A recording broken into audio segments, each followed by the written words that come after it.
a long way, but girl, because I gotta find my way, the Lord.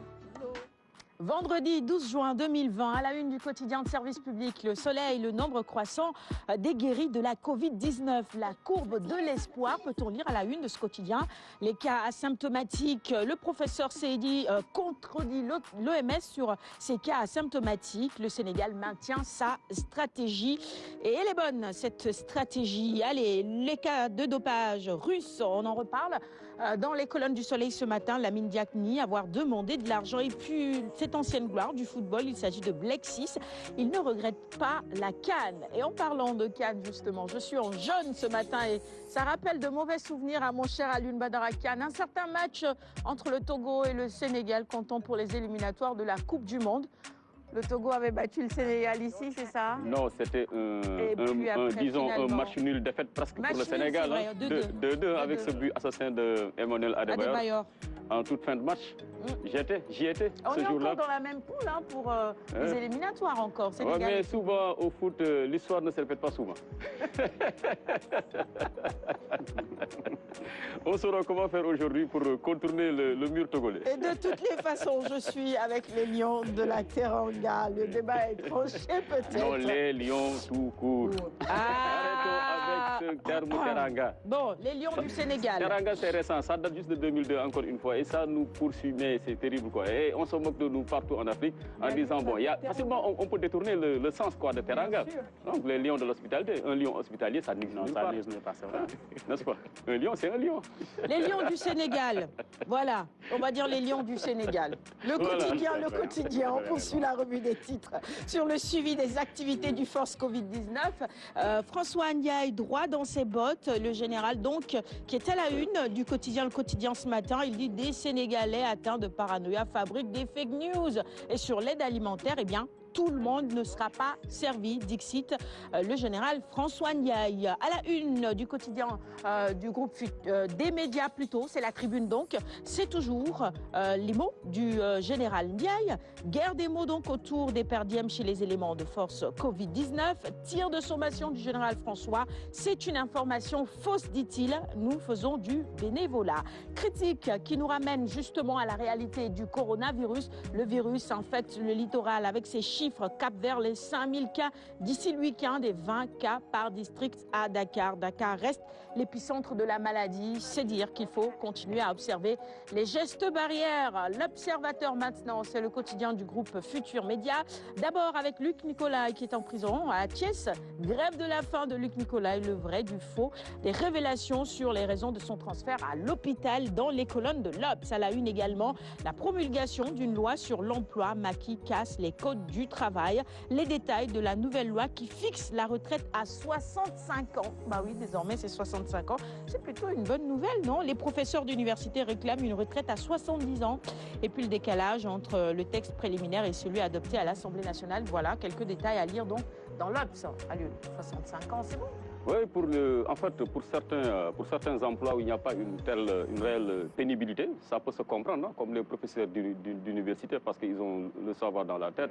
Et c'est un gâchis de les voir partir à un certain âge, à la retraite, à 60 ans, alors que leur savoir est toujours là. Absolument. Maintenant, pour d'autres métiers, ça pourrait être un peu compliqué. Je prends l'exemple d'un docker du port. Si vous lui demandez de rester jusqu'à 65 ans, ça va être très compliqué. N'est-ce pas? Maintenant, je ne sais pas, bon, il faut s'en réjouir. Oui, et puis la majorité d'université, médecins, moi je pense qu'il y a des professions qui peuvent continuer quand même d'exercer au-delà de 60 ans parce qu'on en a toujours besoin. Et souvent c'est très difficile donc d'assurer un peu la relève. 65 ans, ça me paraît logique. Bon, Ibrahim Mbaïché, dans le cinéma, est-ce que, bon, 65 ans, finalement on peut rester autant qu'on veut ou pas dans le cinéma? Pour nous, on a plus de chance. Une carrière, c'est jusqu'à la fin de sa vie. C'est ça. Ouais. Tant qu'on peut continuer à jouer. Tant qu'on est conscient, tant qu'on est même sur son lit d'hôpital. Je pense qu'il y a un très grand film célèbre qui a été primé à Cannes il y a une dizaine d'années, où l'acteur était carrément au lit pendant tout le film et il avait plus de 80 balais, je crois. Ah oui? Ouais. Anta? Je pense qu'Alioune Badara Khan a si bien résumé. Hein. Je pense qu'il y a certains corps de métier qui peuvent aller jusqu'à 65 ans, mais il y a certains corps de métier qui sont assez lourds physiquement et je pense qu'à un certain âge, on a besoin quand même de repos. Non, je pense que la loi va certainement il y a toujours la retraite anticipée, hein, celui qui veut partir. Quand on n'en peut plus. Quand on n'en peut plus. Et qu'on est fatigué. Mais 65 ans, c'est bien. Ça rajoute 5 ans encore.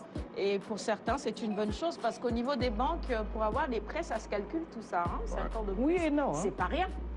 C'est pas 5 ans de plus, 5 ans, c'est 60 mois. Ouais, c'est 60 mois. 60 mois, c'est beaucoup. Tout à fait.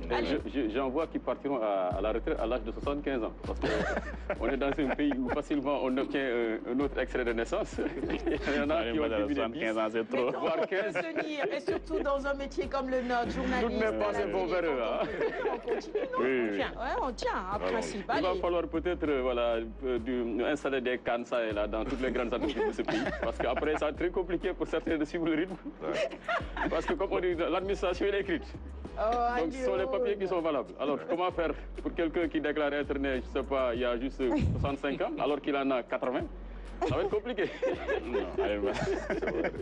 Le quotidien Les Échos poursuit la revue des titres du jour avec la gestion du Covid-19 par le président de la République. Moustapha Diop appelle à l'unité autour de Macky Sall. Selon lui, Macky Sall est l'homme de la situation, le bon père de famille qui a bien tenu la barque et pris les bonnes décisions en temps opportun. À la une, toujours la distribution de l'aide alimentaire qui fait partie justement des décisions prises par le chef de l'État. Le général Ndiaye révèle les failles de Mansour, peut-on lire à la une du quotidien Les Échos également. En dehors du riz, dit-il, pour les autres denrées, les kits ne sont pas complets.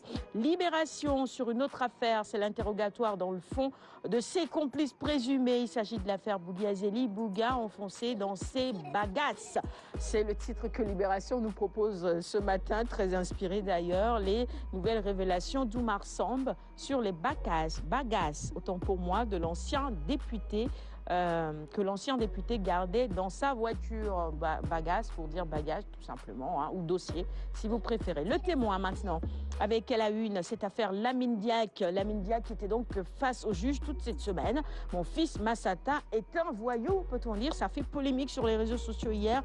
Il reconnaît avoir reçu un financement de 750 millions de francs en russe pour combattre Maître Wade en 2012. Il nie avoir demandé de l'argent aux Russes pour un traitement retardé de cas de dopage. Il y a eu quelques précisions après des avocats sur cette affaire. Un Sud Quotidien sur les mauvais choix politiques plutôt. Et l'absence de visibilité Covid-19. Le tourisme est en berne en ce moment. L'info avec à sa une les temps des influenceurs, nouveaux métiers. Apparemment, eux n'ont pas autant de difficultés que les autres en ce moment, puisque c'est sur les réseaux sociaux que ça se passe. Sur YouTube, on peut continuer donc à faire ces vidéos, surtout quand on est un peu comme Doudou. Doudou fait des vidéos, il est à la une du quotidien L'Info de ce matin. Il peut tranquillement faire Doudou fait des vidéos, qui a aujourd'hui plus de 1 million de followers sur Instagram, qui est énormément suivi sur YouTube, sur les réseaux sociaux. C'est-à-dire qu'aujourd'hui, c'est devenu un métier limite à part entière. Hein. Aujourd'hui, on peut arrêter, on va dire, un métier pour devenir influenceur, parce qu'on peut gagner sa vie sur les réseaux sociaux. C'est ça, tout à fait. Et je ne sais pas si c'est du théâtre ou du cinéma, ou en tout cas, je pense qu'il faut exister maintenant sur les réseaux sociaux aussi, non? Ibrahima Mbaïtche. Oui, je suis tout à fait d'accord. C'est une nécessité. C'est une nécessité. Et comme mon cousin Doudou, ça fait l'affaire. Hein.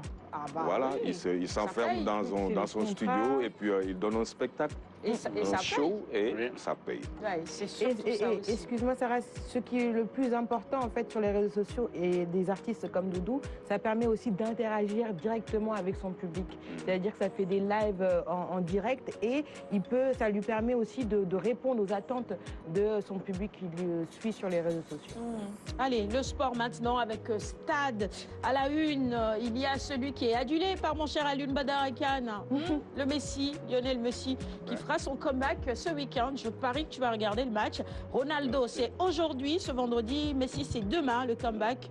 Donc, des deux extraterrestres à suivre absolument pour ceux qui, pendant ces temps difficiles de crise sanitaire, ont eu beaucoup de peine hein, parce qu'il n'y avait plus de match. Le retour donc c'est ce week-end. Record avec à sa une Rennes qui offre pour l'Arménien Serhou Guirassy le départ de Mbaïnan se précise. Alors là, j'ai pas bien lu. Hein. Une offre Rennes, une offre pour l'Amiénois, voilà, Serhou Guirassy, c'est ça? Voilà. D'accord, très bien. Et le départ de Mbaïnan se précise. Donc Mbaïnan se précise. Il peut jouer pour le Sénégal aussi en Guirassy. Je ne suis pas sûr de sa nationalité à 100%. Je crois qu'il est Guirassy. Guirassy, ouais, bon. À Kédougou, il y a... Voilà, à Kédougou et en Guinée aussi, quoi. Ouais. Bon. On va investiguer un peu après pour voir. Allez, on finit avec la lutte. Sounoulambe, invaincu depuis ses débuts en 2012, qui, pour résoudre l'équation Reug-Reug, un arsenal mystique impressionnant, une force herculienne, devant Reug-Reug, Elton Déraille et grille de patauge. C'est tout pour la revue des titres de ce matin. Merci à tous de l'avoir suivi dans les quotidiens aussi. Je ne l'ai peut-être pas révélé, mais cette affaire fait actuellement le buzz sur les réseaux sociaux. C'est un par ici d'une histoire tragique d'un jeune homme qui malheureusement a ôté la vie à sa mère et oh là là, c'est horrible. Et cela à cause du Yamba. Je ne sais plus à la une de quel quotidien c'est, mais c'est une affaire vraiment terrible et horrible. On n'a pas évidemment envie d'entendre généralement ce genre d'histoire, surtout dans la famille qui est sacrée. On va offrir les quotidiens du jour à notre invité. Merci.